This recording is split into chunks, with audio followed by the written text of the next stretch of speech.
বিএনপির শাসনামলে আপনারা নিরাপদ ছিলেন, থাকবেন।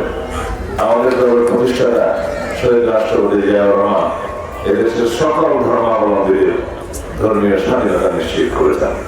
তিনি এদেশের সকল মানুষকে নিয়ে এই ভূখণ্ডের মধ্যে যারাই বসবাস করে তাদের সকলকে নিয়ে একটি জাতীয় পরিচয় দিয়েছেন আমাদের, যে আমরা কোনোভাবেই কোনো ভাষাভিত্তিক বিভক্তি চাই না, ধর্মভিত্তিক বিভক্তি চাই না।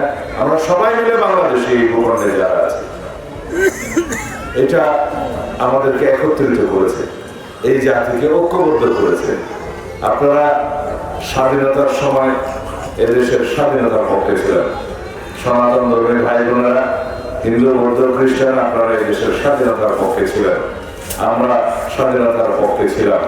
আমাদের দলের প্রতিষ্ঠাতা শহীদ রাষ্ট্রপতি জিয়াউর রহমান এদেশের স্বাধীনতার মহান ঘোষক, সম্মুখ সমরে যুদ্ধ করে দেশের স্বাধীনতা অর্জন করেছেন।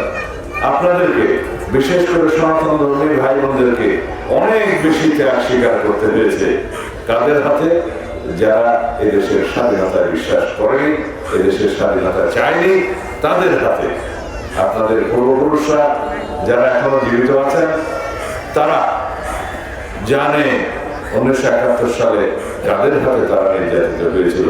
সেরকম একটি ধর্মভিত্তিক রাজনৈতিক দল আজকে নবরূপে নির্বাচনে দাঁড়িয়েছে।